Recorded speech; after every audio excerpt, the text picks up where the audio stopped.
తాకట్టులో ఉన్న బంగారాన్ని విడిపించి ఆ రోజున్న మార్కెట్ ధర కట్టి మిగిలిన డబ్బును మీకు అందిస్తుంది ఎస్వీఎస్ గోల్డ్. నమస్కారం, వెల్కమ్ టు ఐ డ్రీమ్. ధర్మ మార్గం విత్ విజిత కార్యక్రమానికి స్వాగతం.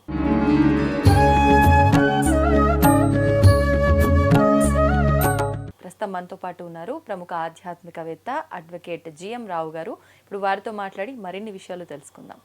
నమస్కారం అండి. నమస్తే. అయితే రమణుల వారు ఎప్పుడో చెప్పారు, అసలు నీవెవరో ముందు తెలుసుకో అని.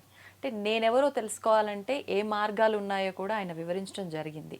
కానీ మన శాస్త్రాల ప్రకారంగా, ఉపనిషత్తుల ప్రకారంగా కూడా తీసుకుంటే అందులో కూడా, ఉపనిషత్తుల్లో కూడా నేనెవరు అనేది తెలుసుకోవడం గురించి ఉంది అని చెప్పి ఒక విధానం. అసలు ఏంటి నిజంగా ఉపనిషత్తుల్లో నేనెవరు తెలుసుకునే విధానం గురించి ఏమనుందో తెలియజేయండి. ఇది చాలా అంటే చాలా మంచి టాపిక్. అండ్ ఈ జీవితంలో పుట్టిన ప్రతి మనిషికి అని చెప్పలేం, కానీ పుణ్యాత్ములకు కొంతమందికి మాత్రము, మోక్ష మార్గాన్ని వెతికే మనుషులకు మాత్రము నేనెవరు అనే క్వశ్చన్ మాత్రం కంపల్సరీగా వస్తుంది. సో ఇది రమణుల కంటే ముందు కూడా మనకు వేదాలలో ఉంది. వేద సారాంశమే మనకు ఉపనిషత్తులు. ఆ ఉపనిషత్తులలో ఒక ఉపనిషత్తు మాండుక్య ఉపనిషత్తు అని ఉంటుంది.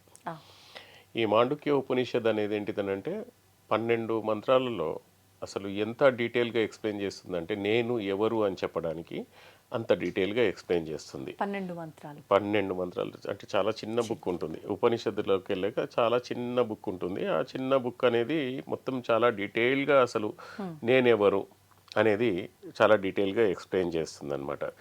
ఇప్పుడు ఈ సమాధానానికి ఏం చెప్తుందని అంటే, మన మాండుక్య ఉపనిషత్తు, నువ్వు శరీరం కాదు, నువ్వు మనస్సు కాదు, నువ్వు ఆలోచనలు కాదు, నువ్వు ఏంటిదంటే చైతన్య స్వరూపుడివి అని చెప్తుంది అనమాట. దీన్ని మనము డీటెయిల్గా ఈరోజు మాండుక్య ఉపనిషత్తే కాకుండా వివిధ ఉపనిషత్తులు కూడా మనం దాన్ని వెరిఫై చేస్తూ దానికి సంబంధించిన ఎగ్జాంపుల్స్తో సహా మనము డీటెయిల్గా ప్రేక్షకులకు చెప్తామండి మనం. సో నేను చెప్పినట్టుగా ఇప్పుడు ఈ మాండుక్య ఉపనిషత్తులో ఫస్ట్ మనకు చెప్పేది ఏంటిదంటే జాగృతి అవస్థ గురించి, మన అవస్థల గురించి డిస్కస్ చేస్తుంది మాండుక్య ఉపనిషత్తు. జాగృతి అవస్థలో మనం ఇప్పుడు ఒకరినొకరు చూస్తున్నాము, చదువుకుంటున్నాము, లేకపోతే నేను లాయర్నని, నేను పురుషుడినని, నేను స్త్రీనని, ప్రొఫెషను, నాకు ఈ ఇల్లు ఉందని, ఇవన్నీ జాగృతి అవస్థలో మనకు తెలుస్తూ ఉంటాయి. ఓకే, ఈ స్థితిలో మనకేంటిదనంటే మనము ఒక శరీరం అనే భావన ఉంటుంది. నేను ఒక శరీరము, పొద్దున్న లేవక కార్ డ్రైవ్ చేస్తుంటాం, మనం శరీరం అనే భావన ఉంటుంది. ప్రొఫెషనల్ అయితే నేను ఒక లాయర్ని అనే భావన ఉంటుంది. ఐడెంటిటీ అనేది మనకు ఒక శరీరంతో కలిగిన ఐడెంటిటీ. ఇది బాహ్య ప్రపంచంతో సంబంధం ఉన్న స్థితి. ఇది మనకు జాగృత అవస్థ అని దీన్ని అంటాం. దీంట్లో ఉపనిషత్తుల ప్రకారంగా, ఈ మాండుక్య ఉపనిషత్తు ప్రకారంగా ఈ స్థితిని విశ్వడు అని అంటారు. ఈ స్థితి పేరు విశ్వడు అని పిలువబడుతుంది.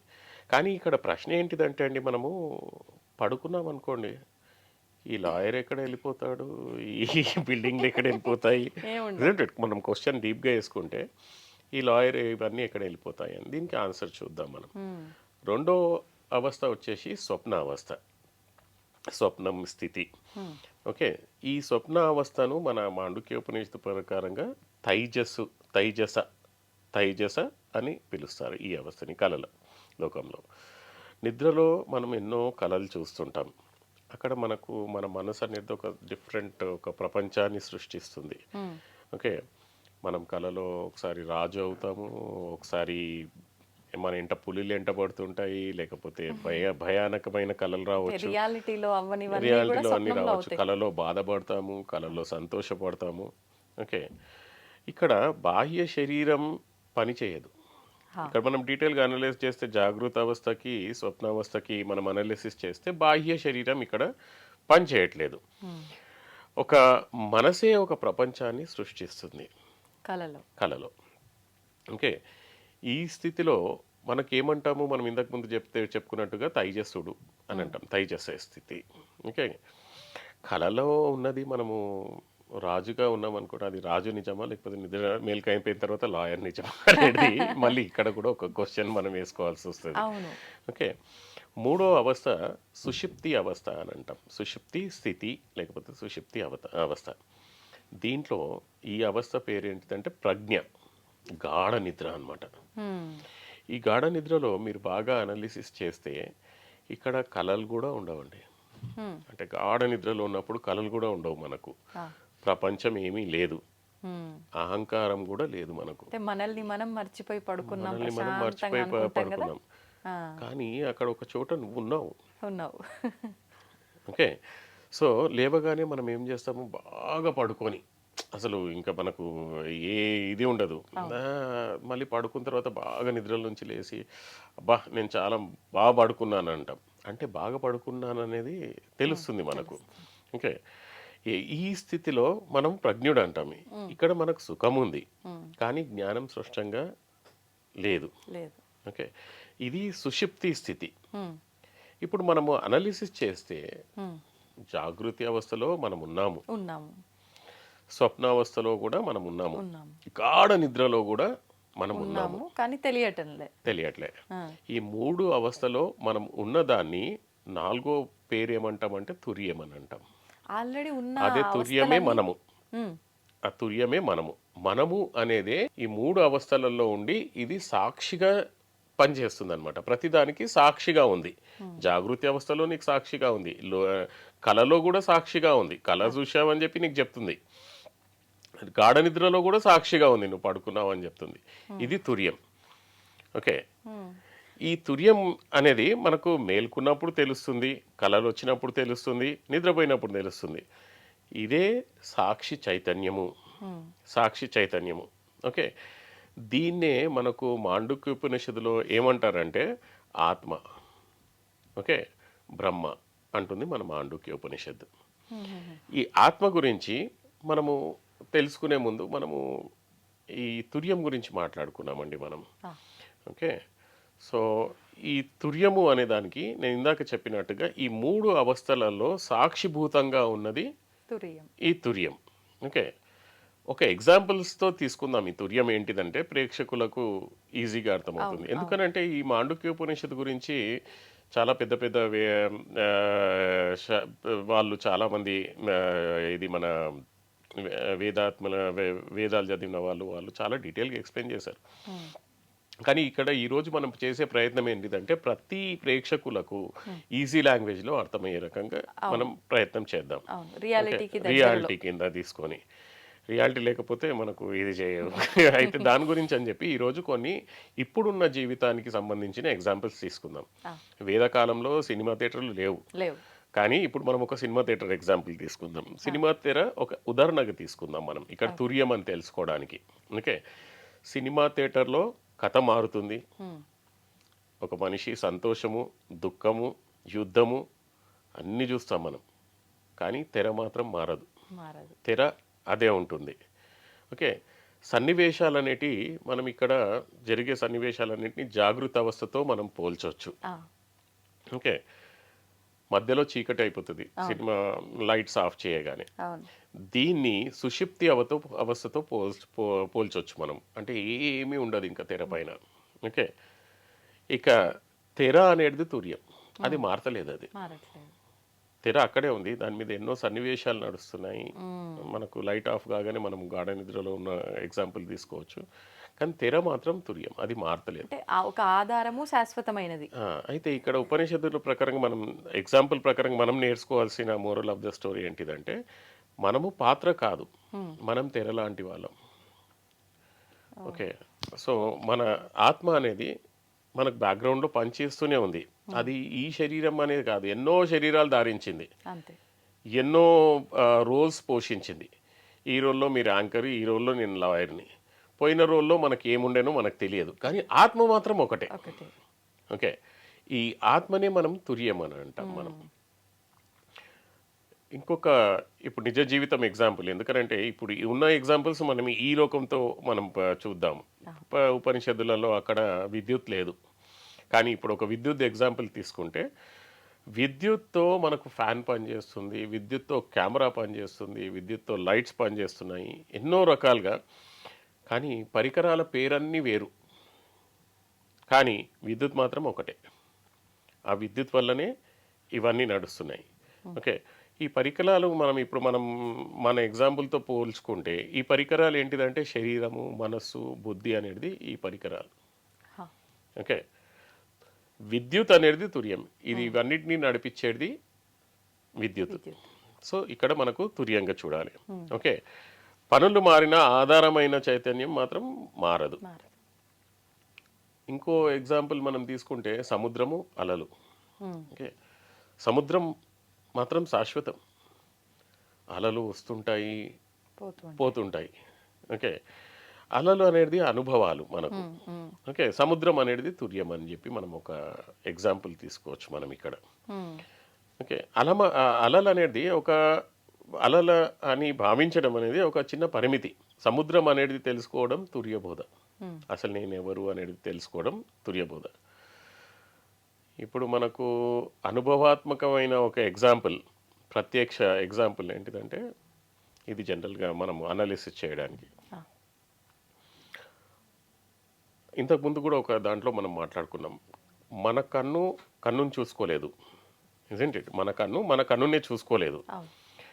అట్లాగే మన మైండ్ను చూసుకోలేదు, ఇజంట్ ఇట్? కానీ మన మైండ్లో ఏం ఆలోచనలు వస్తున్నాయో మనకు తెలుస్తుంది. అవును, మైండ్ అనేది ఒక మాంస ముద్ద.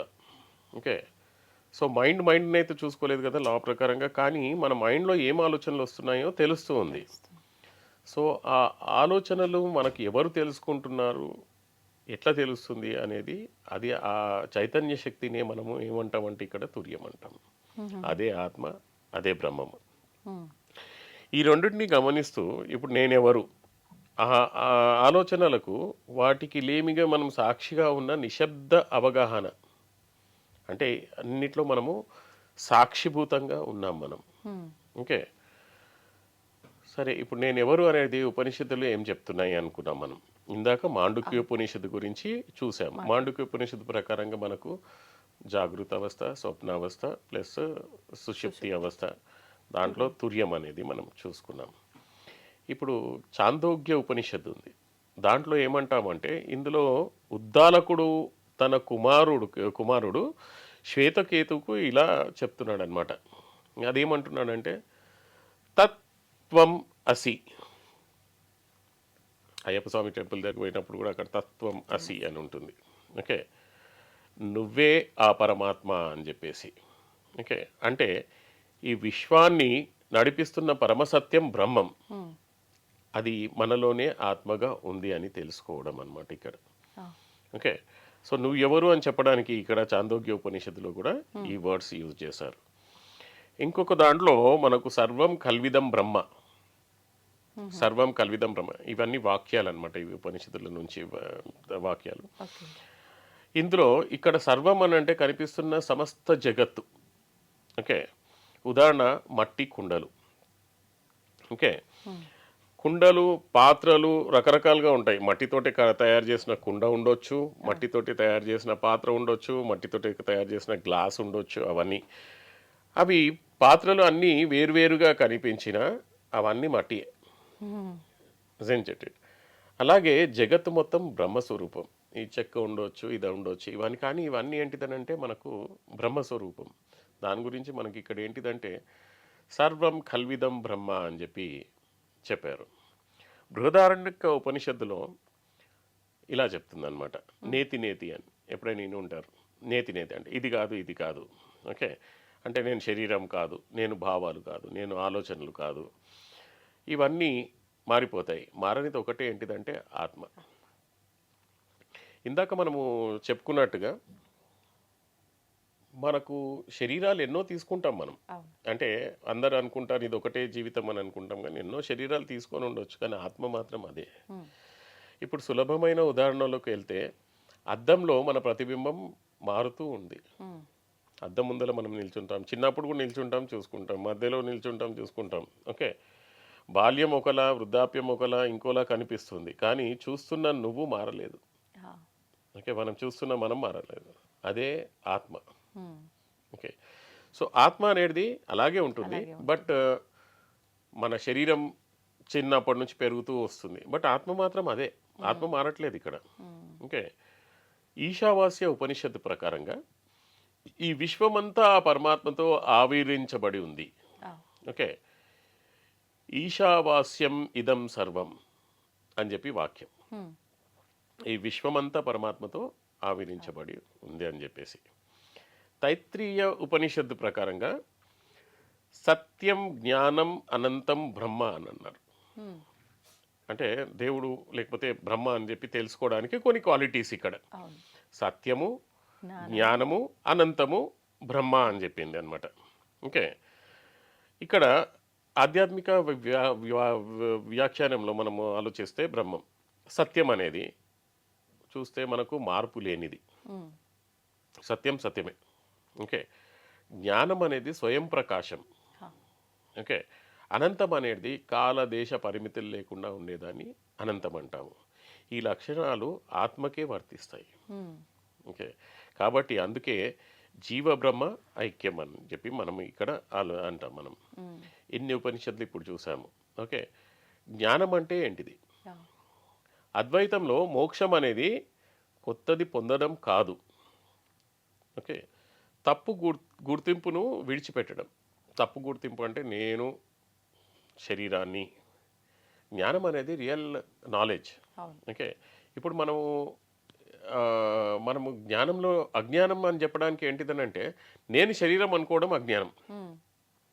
ఎస్, నువ్వు శరీరమే, కానీ ఈ టైంలో నువ్వు శరీరంలో ఉన్నావు, నువ్వు ఆత్మవి, నువ్వు ఈ శరీరంలో ఉన్నావు ఇప్పుడు. హ్మ్. హ్మ్. అట్లా ఇది నేను శరీరం అనే అవిద్య తొలగితే మిగిలేది అహం బ్రహ్మాస్మి అనుభవం. నేను ఈ శరీరం కాదు. అవును. ఓకే, సో దీనికి మనము ఇంకొకటి మనం ఏం చెప్పొచ్చానంటే స్టోరీ ఆఫ్ జనక మహారాజా. ఆ. ఓకే, జనక మహారాజు ఒకరోజు పడుకున్నప్పుడు, ఆయన రాజ్యంలో ఆయన బెడ్ మీద పడుకున్నప్పుడు ఒక స్వప్నం వస్తుంది, కల. ఆ స్వప్నం ఎంత దారుణంగా ఉంటుందనంటే, ఆ స్వప్నంలో ఎవరో శత్రురాజులు వాళ్ళు వీళ్ళపై దండయాత్ర చేసి మొత్తం రాజ్యాన్ని లాక్కొని, ఎవరు లేరు, ఇంకా చుట్టాలు లేరు, ఎవరు లేరు, అందరినీ చంపేశారు. ఈ జనక మహారాజు అడవులలో తిరుగుతున్నాడు, బిచ్చగాడ్ల, అసలు ఏమీ లేకుండా బాధతో ఆకలితో. ఎవరు అన్నం ఇస్తుంటే, అంటే రకరకాలుగా కథలు ఉన్నాయి, బట్ మనం భావాన్ని తీసుకోవాలి. కొంతమంది అది అన్నం దొరకకపోతే లాస్ట్ కొద్దిగా అన్నం దొరికితే గంజి. కొన్ని కథలలో కాకి తీసుకుపోయిందని చెప్పి, కొన్ని కథల్లో కుక్క ఎత్తుకపోయిందని చెప్పి, కొన్ని కథల్లో ఎద్దు వచ్చి కొట్టేసిందని చెప్పి, అంటే అది అది కూడా ఆయనకు తినకుండా మిగలలేదు ఇంకా. మిగల్లేదు ఇంకా. ఓకే, అది కూడా పడిపోయింది. ఆ బాధలో అతను అర్చేసి లేస్తాడనమాట. అని చెప్పి అర్చి నిద్రల నుంచి లేచి షాక్ అయిపోతాడు. దాని తర్వాత జనక మహారాజు కూడా కొద్దిగా ఆధ్యాత్మికవేత్త కాబట్టి అసలు దీనికి ఆన్సర్ ఏంటిది, నేను చూసింది అది కళ నిజమా, లేకపోతే ఇప్పుడున్న ఈ ప్రపంచం నిజమా అని చెప్పేసి. సో ఎంతోమంది ఆధ్యాత్మికవేత్తలు వస్తారు, అందరు ఎక్స్ప్లెయిన్ చేయడానికి ట్రై చేస్తారు అసలు ఏంటిది అని చెప్పేసి. ఎవరు కరెక్ట్గా చెప్పలేకపోతారు. అప్పుడు ఏంటిదంటే అక్కడ అష్టావక్ర ముని వస్తాడు. అష్టావక్ర ముని వచ్చేసి ఆ అష్టావక్ర ముని చెప్తాడనమాట, మహారాజా నువ్వు స్వప్నంలో ఉన్నది మిథ్య, ఈ జగత్తు కూడా మిథ్య, కానీ నువ్వు మాత్రం సత్యం అని చెప్తాడనమాట. సో ఇన్ని రకాలుగా మనము ఆలోచించాల్సింది, అనాలిసిస్ చేయాల్సింది ఏంటిదంటే, నేను ఎవరు అని తెలుసుకుంటే మనం ఒక ఆత్మ. ఇంకా చాలా జనరల్గా అనుకునేది ఏంటంటే, మనం ఒక అద్దెకు వచ్చాం మనం ఇక్కడ భూమి మీదకి. అదండి డ్యూరేషన్ ఎంతనో మనకు తెలియదు, కానీ 50 ఇయర్సా 60 ఇయర్సా 10 ఇయర్సా తెలియదు. ఇక్కడ ఒక రెంట్కి వచ్చాం మనము. ఇక్కడ పర్పస్ కంప్లీట్ కాగానే మనం వెళ్ళిపోవాల్సిందే. ఓకే, సినిమా థియేటర్లో మూవీ అయిపోయింది, సో అది ఇడిచి మళ్ళీ వెళ్ళిపోవాలి. మళ్ళీ ఇంకో జన్మ స్టార్ట్ చేయాలనుకుంటే ఇంకో థియేటర్కి వెళ్ళడమే. సో ఈ రకంగా మనకు ప్రతి మనిషి ఈ ఆత్మజ్ఞానంతో ఉంటే వాడు ప్రతి జీవిలో దేవుణ్ణి చూడడం జరుగుతుంది. ఎలా వస్తుందంటారు మీరు అన్న ఈ ఆత్మజ్ఞానం? మాట్లాడినంత సులభం ఇంత సులభం కరెక్టే మీరు అన్నది. దీనికి ఏంటిదంటే పూర్వజన్మ సుకృతం కావాల్సిందే. నిజం. కొందరికి పుట్టినప్పటి నుంచే దేవుని మీద అది దానికి ఏమంటాము భక్తి అనేది ఆటోమేటిక్గా వచ్చేస్తుంది, మీరు చెప్పినా చెప్పకపోయినా. ప్రహ్లాదుడే ఉదాహరణ. ఇప్పుడు మన నిజ జీవితాలలో కూడా తల్లిదండ్రులు ఎవరు పూజ చేయకపోవచ్చు, కానీ కొడుకు మాత్రం వాడు వెళ్తుంటాడు, బిడ్డ మాత్రం వెళ్తుంటది. ఓకే, సో అది పూర్వజన్మ సుకృతం ప్రకారంగా మన శరీరము లాస్ట్ జన్మలో ఏం చేసింది ఆ జ్ఞాపకాలు అనేది దాంతో ఉంటాయి. ఇది వేరే టాపిక్, మనం మాట్లాడవచ్చు. శరీరం చనిపోయి వెళ్ళిపోయేటప్పుడు మాత్రము కర్మ ఎంట తీసుకుపోతుంది. కర్మ ప్లస్ రుణానుబంధం అనేది, అది మనం తర్వాత మాట్లాడదాం. ఈ కర్మ అండ్ రుణానుబంధం రూపేణనే మనకు వచ్చే వైఫ్, హస్బెండ్, పిల్లలు, ఫ్రెండ్స్ కూడా బంధాలన్నీ ఈ రుణానుబంధం వల్లనే శత్రువు, రుణానుబంధం వల్లనే మనకు పిల్లలు, రుణానుబంధం వల్లనే వైఫ్ అండ్ హస్బెండ్. ఓకే, ఈ రుణానుబంధం ఎన్ని రకాలు అవనేది మనం నెక్స్ట్ వీడియోలో చూద్దాము. సో ఈ వీడియోలో మాత్రం మనము ఇప్పుడు ప్రేక్షకులు అర్థం చేసుకోవాల్సింది ఏంటంటే, నేను ఎవరు అనే భావనతో మనం మెగిలామనుకోండి, నాలో ఉన్న ఆత్మనే ప్రతి శరీరంలో ఉంది. ఇది ఎట్లా అంటే, సూర్యుడు దాని ప్రతిబింబాలు, 10 కుండలు పెట్టామనుకోండి, సూర్యుడి ప్రతిబింబాలు 10 కుండలలో పడుతున్నాయి మనకు కదా. ఈ కుండలు మనం అనుకోండి, పరమాత్మ సూర్యుడు అనుకోండి. సో పరమాత్మ ప్రతిబింబమే మన లోపల ఉన్నదన్నప్పుడు, నువ్వు పరమాత్మ ప్రతిబింబము, నేను పరమాత్మ ప్రతిబింబం అయిన తర్వాత నేను మిమ్మల్ని ఎందుకు ఇన్సల్ట్ చేస్తాను, నేను మిమ్మల్ని ఎందుకు బాధ పెడతాను? సో ఈ లెవెల్ వరకు ఎదిగిపోతామన్నమాట. ఈ ఆత్మజ్ఞానం అనేది మామూలు కాదు.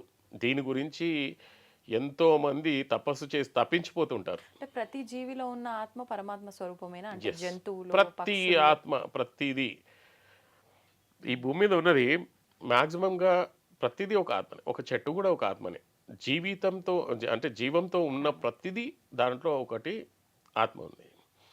అది బల్లి కావచ్చు, చీమ కావచ్చు, ఈగ కావచ్చు, ఏదైనా కావచ్చు. సో ప్రతి ప్రాణిలో ఒక ఆత్మ అనేది ఉంది. దాని పర్పస్ అది నెరవేర్చుకుంటుంది. అది మనము అర్థం చేసుకుంటే, ఇప్పుడు అన్నట్టుగా సర్వం జగత్ కల్విదం అన్నట్టుగా అంతా బ్రహ్మమయం అనుకున్నప్పుడు ప్రతిదీ దేవుడే. అట్లాంటప్పుడు ప్రతి మనిషి దేవుడే. ఈ కాన్సెప్ట్తో ఉన్నప్పుడు మనము ఎవరిని బాధ పెట్టకుండా ఉంటాము.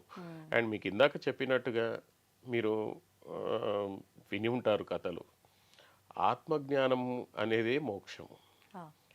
రియల్గా మనం అనాలిసిస్ చేసినాం అనుకోండి, మోక్షం అంటే అసలు ఏంటి అని చెప్పి చాలా మంది అంటుంటారు. అసలు ఈ జన్మనే లేకుండా ఉంటుంది, అది ఉంటుంది, ఇది ఉంటుంది, ఐక్యం అవటము అంటూ ఉంటారు. ఉండొచ్చు. మనకు ఆత్మకు రియల్గా సైంటిఫికల్గా చూస్తే ఈ జన్మ అంటే కర్మల అనుసారంగా మనకు ఈ మానవ శరీరం రాకుండా కొన్ని రోజులు మనం స్వర్గంలో ఉండొచ్చు పుణ్యం చేసుకున్నందుకు. కానీ మోక్షం అనేది ఏంటిది? అసలు ఆత్మకు చావు లేదు, పుట్టుక లేదు. సో ఇంకా మోక్షం దేని నుంచి కావాలి నీకు? ఈ శరీరం నుంచి, బాధల నుంచి మనకు మోక్షం కావాలి. మళ్ళీ జన్మ తీసుకోకపోవడమే మోక్షం. మళ్ళీ జన్మ తీసుకోకపోవడం మోక్షము. చాలా ఆత్మ ఎక్కడ వెళ్ళదండి, ఆత్మ ఉంటుంది. ఆత్మ పుట్టలేదు, చావదు. సో ఆత్మ అనేది అలానే ఉంటుంది. ఆత్మ ఎప్పుడు నశించేది కాదు. ఓన్లీ మన శరీరాలు, మన అవస్థలు మారుతూ ఉంటాయి. ఇప్పుడు మనకు కొంతమంది అంటారు పురాణాలలో, వీడు ఎద్దుగా పుట్టాడు, మనిషి ఈ రకంగా పుడతాడు, ఆ రకంగా అని చెప్పేసి. కానీ ఆత్మ మాత్రము ఎప్పటికీ ఉండేదే. దానికి ఆది అంతము అనేది ఏమీ లేదు. దాని గురించి ఆత్మ అనేది బ్రహ్మస్వరూపం అని అంటాం మనం. ఈ నాలెడ్జ్ అనేది మనం ఇందాక డిస్కస్ చేసినట్టుగా పెద్ద పెద్ద ఋషులు తపస్సు చేసి దాన్ని ఫీల్ అవ్వడం. అంటే మనము ఏదో అడవిలోకి వెళ్ళి తపస్సు చేయాలని కాదు, ఈ ఇంట్లోనే ఉండి. అంటే మనకు ఒక ఎగ్జాంపుల్ చెప్తారు చూడండి మీరు, అంటే బురదలో ఉన్న కమలంలాగా బతకాలి అని చెప్పేసి. సో ఇంట్లోనే ఉండి ఆధ్యాత్మికంగా మనం ఏంటిదంటే అసలు నేను ఎవరు ఓన్గా అనాలిసిస్ చేసుకోండి. ఇది చాలా అంటే చాలా పెద్ద టాపిక్, ఎన్నో ఎపిసోడ్స్లో మనం తీసుకెళ్ళవచ్చు. ఫస్ట్ ఆత్మని తెలుసుకున్న తర్వాత మనం ఎందుకు పుడుతున్నాము, ఈ ఆత్మతో పాటు మనకు ఏమేమి వచ్చాయి, మనకు కర్మ అండ్ రుణానుబంధం ప్రతి జన్మలో. ఈ రుణానుబంధం రూపంలో మనకు పిల్లలు ఇది వస్తుంది. మనం చేసుకున్న కర్మలను బేస్ చేసుకొని మనం ఇప్పుడు బాధలు పడుతున్నాం. ఓకే, బాధపడ్డప్పుడు ఇవన్నీ మళ్ళీ మనం ప్రపంచంలోకి వచ్చేసి ఇది నా ప్రపంచం అనుకోవడము, అది మళ్ళీ అజ్ఞానం. నేను ఆత్మని, నాది ఇది ఒక రోల్ ఇచ్చిండ్రు. మనం ఇందాక సినిమా థియేటర్లో అన్నట్టుగా నాది ఇది ఒక రోల్. ఈ రోల్ని నేను కంప్లీట్గా చేసుకొని వెళ్ళాలి అనే భావన ఎప్పుడైతే వస్తుందో, ఇప్పుడు కూడా ఉన్నారండి కొంతమంది, ఇప్పుడు కూడా కొన్ని ఫ్యామిలీస్ ఉన్నాయి, ఈ ఆత్మజ్ఞానంతో ఉంటారు. నేను చూశాను ఒక మనిషికి వాళ్ళ వైఫ్ చనిపోయింది, అసలు ఒక్క చుక్క కంట్లో నీళ్లు పెట్టలేదు.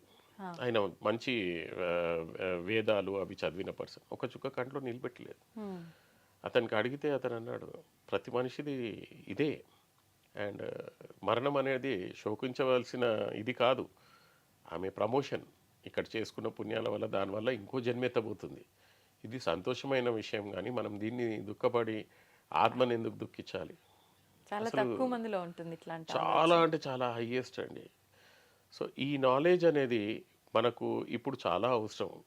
ఇప్పుడు మనుషులకు ఏంటిదనంటే ఈ ఇంగ్లీష్ మీడియం స్కూల్స్ వచ్చేసి ఇవన్నిట్లో అసలు ఈ వైదిక నాలెడ్జ్ అనేది మొత్తానికే నశించిపోయింది. అట్లీస్ట్ ప్రేక్షకులకు ఇట్లాంటి వీడియోస్ ద్వారా ఏంటిదనంటే అట్లీస్ట్ అసలు పురాణాలు అంటే ఏంటిది, ఉపనిషత్తులు అంటే ఏంటిది, అట్లీస్ట్ కథల రూపంలో అయినా కానీ వాళ్ళు అర్థం చేసుకొని వాళ్ళ ఓన్గా రీసెర్చ్ చేస్తారు అని అనుకుంటున్నాను.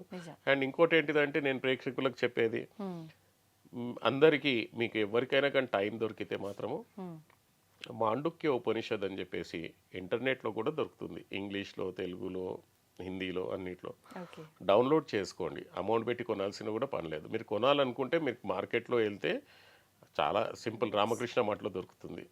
ఓకే, మాండుక్య ఉపనిషద్ అనేది మీరు తీసుకొని చదివితే చాలా అంటే చాలా సూపర్గా ఉంటుంది.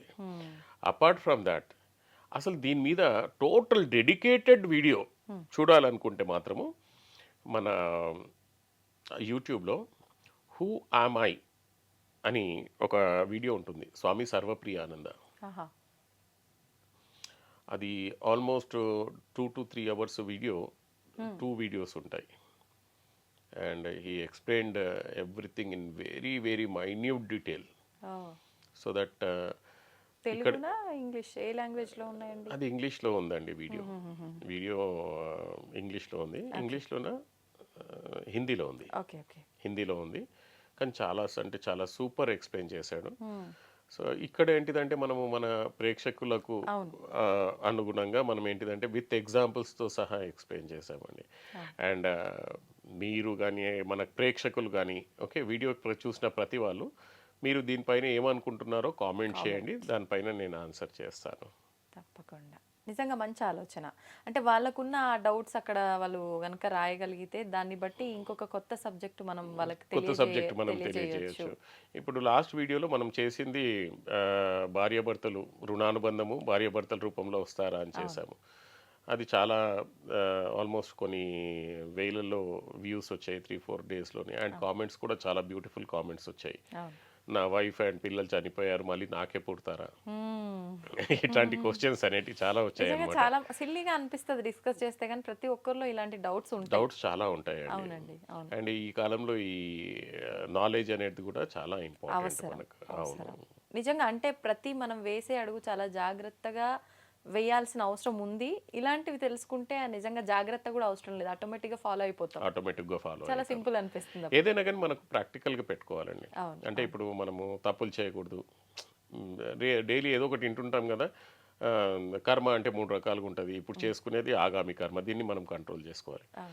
కానీ దాన్ని ప్రాక్టీస్లో పెట్టాలి మనం కంట్రోల్ చేయడం. అంటే ఇప్పుడు డే టైంలో మనం ఎంతో మందిని తిట్టుకుంటాం మన మనసులో, అంటే ఒక ఆత్మను బాధ పెడుతున్నట్టే. అవన్నిటిని మనం కంట్రోల్ చేయగలగాలి. ఎప్పుడైతే మనం కంట్రోల్ చేయగలుగుతామో కోపాన్ని కానీ, అంటే సంతోషము కోపము రెండు ఒకే రకంగా చూసే స్థితికి మనం రాగలగాలి. ఎందుకంటే ఈ ప్రపంచం మిథ్యా అని మనకు తెలిసినప్పుడు ఏది శాశ్వతం కాదు. నీ దగ్గర నుంచి బంగారం పోయినా శాశ్వతం కాదు, నీ ఇల్లు కొట్టుకుపోయినా శాశ్వతం కాదు. ఏది మన శరీరమే మనకు శాశ్వతం కానప్పుడు అసలు దేని గురించి బాధపడాలి, దేని గురించి సంతోషించాలండి మనం? అంటే ఒక స్టేజ్లో ఒక జ్ఞానం వచ్చిన తర్వాత, అంటే ఇప్పుడు కాకపోతే ఇంకొకప్పుడైనా తప్పదు, ఇది జరగాల్సిందే అంతే. ఇప్పుడు మీరు ప్రాక్టికల్గా చూడండి, కొన్ని కోట్ల రూపాయలు సంపాదించుకొని పెద్ద మహల్స్ కట్టుకున్న రాజులు ఉన్నారు. ఏమైపోయాయండి? రాజస్థాన్లో మీరు పోయి చూస్తే పెద్ద పెద్ద రాజుల కోటలు అవన్నీ, రాజు లేడు, ఏమీ లేదు. ఆ కోటలు మాత్రము మ్యూజియం లాగా మిగిలిపోయాయి అంతే.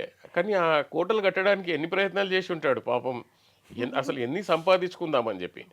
మనిషి ఒక మనిషికి ఒక కార్ అయితే సరిపోతుంది. అంతే. కానీ ఇక్కడ 10 కార్లు అయినా కానీ మనిషికి సంతోషం ఒక లేదు. కార్ అయినా. లెంబోర్గిని కావాలి, ఇక్కడ ఇన్నోవా కావాలి, బయటికి పోవడానికి ఇంకో కార్ కావాలి, రేంజ్ రోవర్ కావాలి. అవన్నీ ఉండి కూడా ఏంటిదంటే ఒక్క నిమిషంలో మనిషి వెళ్ళిపోయిన తర్వాత ఏది అతంది కాదు. అవును. ఇంకో గమ్మత్ ఏంటంటే మళ్ళీ పుట్టొచ్చి నేనే వచ్చినాను రా అన్నా కానీ కొడతారు. ఇంకా అయిపోయింది నీ ప్రోగ్రామ్. ఫస్ట్ వీడు పిచ్చోడు అనుకుంటారు. చూడండి అసలు నిజం ఉన్నా కానీ పంపించేస్తారు. ఇంకా నీ టెన్యూర్ అయిపోయింది. అంతే. ఇప్పుడు ఇదంతా నేను సంపాదించి ఒక కొడుకులాగా అందరు పెట్టిపోయాను అనుకోండి, అయిపోయింది నీ టెన్యూర్. మళ్ళీ మళ్ళీ ఇప్పుడు ఎందుకు మనం వస్తే ఉదాహరణ చెప్పినట్టు అప్పుడు వాడు వచ్చి ప్రూవ్ చేసుకోవాలి. అప్పుడు కూడా నమ్మరు. నమ్మరు. ఇంకా అయిపోయింది నీ టెన్యూర్ అయిపోయింది. నీది ఏది శాశ్వతం కాదు. నాది అన్నది ఇక్కడ భూమి మీద ఏది లేనే లేదు. ఈ శరీరాన్ని కూడా మనది కాదు. ఈ నాలెడ్జ్ ఉన్న పర్సన్స్కి ఏది బాధ పెడుతుంది మీరే చెప్పండి? ఏది బాధ పెట్టదు. మీరు రోడ్ల మీద పడుకున్నా బాధ పెట్టదు, మీరు గుట్టల మీద పడుకున్నా బాధ పెట్టదు, ఆకలి దప్పులు కూడా ఏది ఉండదు. సో ఆధ్యాత్మికంగా మనకేంటిదనంటే ఈ రకంగా మనుషులు నాలెడ్జ్ ప్రతిదీ ఒక్కొక్క నాలెడ్జ్ తెలుసుకుంటే వాళ్ళు కూడా జీవితంలో ప్రశాంతంగా బతకడానికి ఇవన్నీ మార్గాలండి. జీవిత సత్యాలు తెలుసుకొని అది సూపర్ అండి. నిజంగా ప్రతి ఒక్కరికి అవసరమయ్యే ఇన్ఫర్మేషన్ ఇది నిజంగా. నిజంగా మీరు ఈ టాపిక్ అనగానే నేను ఎందుకు ఈ టాపిక్ తీసుకున్నారు అనుకున్నా కానీ అర్థమైంది ఇప్పుడు అసలు ఎందుకు తీసుకున్నారు, తీసుకోవటం వల్ల ఏంటి ఉపయోగం అనేది. అవును. అంటే మీది చిన్నప్పుడు నేను ఆల్మోస్ట్ 7th క్లాస్లో ఉండగా my father was a teacher, retired as teacher head master from Panchayati Raj schools. Okay okay. ఆయన చిన్నప్పటి నుంచి పూజ చేసేది. నాకు అసలు తెలియకుండానే నేను అట్రాక్ట్ అయిపోయి పూజలు అవి ఇవి చేసుకుంటూ పోయేవాడిని. కానీ ఒక సిచ్యువేషన్లో almost believe it or not 7th క్లాస్లో ఆ రకంగా నాకు ఒక క్వశ్చన్ వచ్చింది, అసలు నేను ఎందుకు పుట్టినా, నేను ఎవరిని, నేను ఎందుకు పుట్టినా. అసలు మళ్ళీ మా నాన్నమ్మ చనిపోయింది. ఆమె ఎందుకు చనిపోయింది అసలు అంటే చావు ప్రతిదానికి ఉంటుందా లేదా మనకు తెలియదు కదా అప్పుడు. అంటే చావు ప్రతిదానికి ఉంటుందా లేదా, మళ్ళీ చావు ఎందుకు ఉన్నట్టు. ఇది అసలు ఎన్ని ఏండ్ల నుంచి అంటే ఆ చిన్నప్పటి నుంచి బ్యాక్గ్రౌండ్లో ఇదే మ్యూజిక్ ఎప్పుడైనా కానీ అసలు నేను ఎందుకు పుట్టినా. ఏదైనా ఇన్సిడెంట్ జరిగినప్పుడు అదే అనాలిసిస్, ఈ ఇన్సిడెంట్ నాకు ఎందుకు జరిగింది. ఆన్సర్స్ దొరికేటి కావండి చాలా రోజులు వరకు. Until unless I went to Himalayas and studies this Upanishad. అప్పటి వరకు నాకు ఆన్సర్స్ అన్ని క్వశ్చన్సే. ఏదైనా జరిగింది అనుకోండి, యాక్సిడెంట్ అయింది, ఈ యాక్సిడెంట్ నాకే ఎందుకు అయింది, బాధపడ్డాను, నేనే ఎందుకు బాధపడ్డాను. సామాన్యంగా అందరికీ వచ్చేదే కానీ ఎవరికి వాళ్ళు ప్రశ్నించుకోరు. దాని గురించి డీటెయిల్గా వెళ్ళరు. ఇంకా ఇప్పుడు చూడండి, ఇప్పుడు మొన్న ఒకసారి క్యాబ్లో వస్తుంటే ఒక డ్రైవర్ చెప్పాడు అనమాట, సార్ నాకు ఒక అమ్మాయి వాళ్ళు, నేను బాగా సంపాదించుకున్నాను, నేను ఒక అనాథని కానీ నేను బాగా సంపాదించుకున్నాను, చుట్టాలు ఉన్నారు ఎవరు పట్టించుకోరు, బాగా సంపాదించుకున్నాను కానీ ఒక అమ్మాయి వల్ల మొత్తం అన్ని పోగొట్టుకున్నాను సార్. ఓకే. అండ్ జీవితం మొత్తం నాశనం అయిపోయింది. డైలీ 2 బాటిల్ తాగుతుండే. దానివల్ల నన్ను తీసుకెళ్ళి బెంగళూరు నిమాన్స్లోనూ ఎక్కడో జాయిన్ చేశారు, డార్క్ రూమ్లో పెట్టేశారు నాకు. అప్పుడు అనిపించింది, అంటే నాకు అదే ఆయన కూడా అదే క్వశ్చన్, ఆ పిల్ల నాకెందుకు చేయించింది సార్ అర్థం కాలేదు నాకు. ఎందుకు పరిచయం అవ్వాలి. దిస్ ఇస్ నథింగ్ బట్ రుణానుబంధం. లాస్ట్ జన్మలో ఇతను ఆమెకి ఏం చేశాడు, ఇంతకు ముందు జన్మలో ఎవరికైనా ఇలా చేసి ఉంటాడా? 100%. సో ఈ రుణానుబంధం గురించి మనం నెక్స్ట్ టాపిక్ తప్పకుండా చేద్దాము. ఈరోజు టైం లేదు కాబట్టి. ఓకే, నమస్తే అండి. నమస్తే.